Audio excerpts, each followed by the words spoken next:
Nash. Thank you very much, Mr Speaker. I would just like to clarify one point that the last speaker made. He said that the Labor and the Green members have used this as a piece of bank-bashing legislation. Well, Mr Speaker, I can actually clarify that the Labor Party is supporting this bill. We've always supported this bill, and in Select Committee we were very proactive in making sure that this bill went through without any interruption whatsoever. I think it might have been 3 weeks that we deliberated over this bill in Select Committee. There were a couple of small changes. Never once in the Select Committee process at all did we ever mention anything to do with bank bashing. What the member may be referring to, and I wouldn't want to put words in the member's mouth, Mr Speaker, but what the member may be referring to is occasionally in our speeches what we have done is highlighted some of the inequities in the banking system as it relates to ordinary, good, hard-working New Zealanders. But we certainly haven't used this. We don't think this is banking legislation. This is good banking legislation.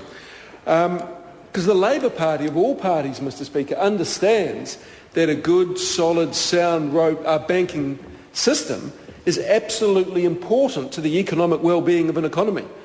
In fact, Michael Cullen, once Parliament had broken in the 2008 election, Michael Cullen came back and did a considerable amount of work at the height of the economic crisis to ensure that our banking system was stable and to ensure that the deposits of all New Zealanders were actually secure.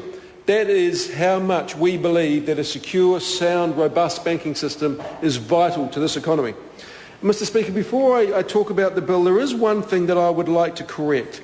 And I was deeply offended by something that Mr Nasty Chris Finlayson said. He said that if Peter Fraser was alive today, he would be a member of the National Party. And I think that just shows the complete lack of knowledge, history and culture of Chris Finlayson.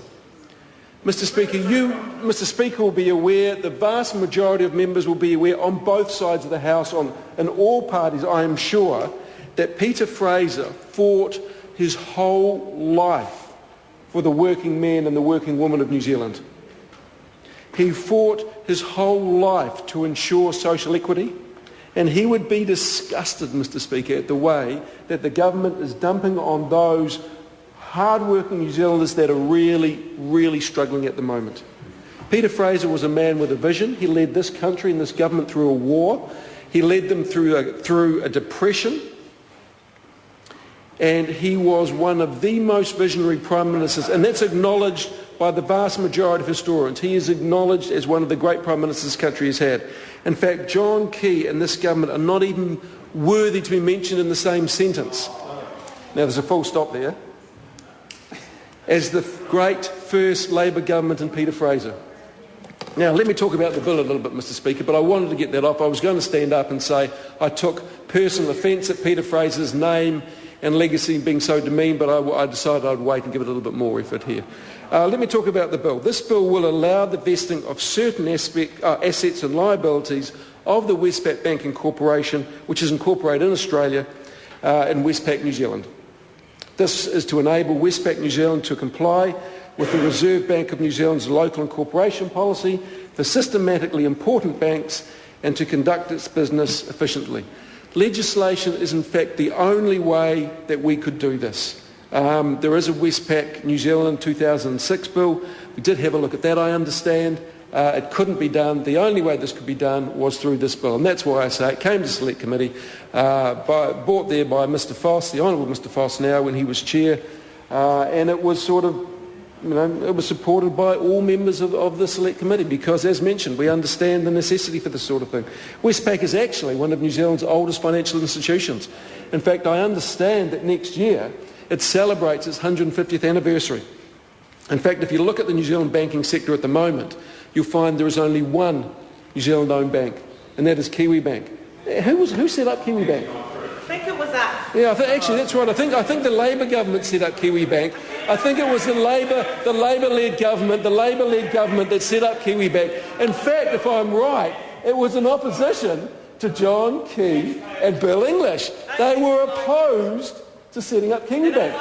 And we had the CEO of Kiwi Bank stand up and say that Kiwi Bank has saved New Zealanders over $1 billion in interest.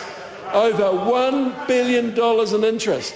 And that member over there denies the fact that the CEO at the time, Sam Knowles, stood up and said $1 billion in interest. And you know what I'm fearful of? What are you fearful of? Mighty River, the power companies, gone. What is next on that list? Kiwi Bank. Once you start the sale of state assets, where does it stop? BNZ, gone. BNZ, gone. I think the figure is something like $15 billion in dividends since that bank was sold for $1.5 billion has gone to Australia. Imagine if we had $15 billion more liquidity in our economy. Imagine how different it would be. And I am incredibly concerned that with the sale of state assets, next on the list is Kiwi Bank. And so instead of going one way and investing in Kiwi Bank, investing money in Kiwi Bank, they're going to go the other way. They're going to sell it. And once you sell Kiwi Bank, it's gone forever. You can never get these things back. You can never get them back. But let me talk about Westpac New Zealand. It was incorporated and became a registered bank in 2006 in order to comply with the Reserve Bank of New Zealand's local incorporation policy. Mr. Russell Norman said that this was part of the New Zealand government forcing banks to comply. I don't think it was them forcing to comply. They didn't have to be here. If they weren't interested in complying, they could have left this market. But anyway, this is how it works. Exactly, too profitable. That incorporation policy provides that systematically important banks should be incorporated in New Zealand. Now, what does systematically important mean? What it does is a bank is regarded as systematically important if it has liabilities other than those related to related parties in excess of $15 billion, which is obviously what the Westpac had. And I understand that very briefly through the financial crisis that Westpac actually breached that covenant, not in a bad way. It was not in danger of falling over. But this sort of necessitated this bill. We need to make sure that the liquidity requirements were at a level to meet the prudential requirements of the Reserve Bank. Branches of New Zealand, registered banks such as Westpac Banking Corporation, have a condition of registration that their external liabilities cannot exceed that amount. Now, when we talk about $15 billion worth of liabilities, you can't help but talking about how much money New Zealand owes.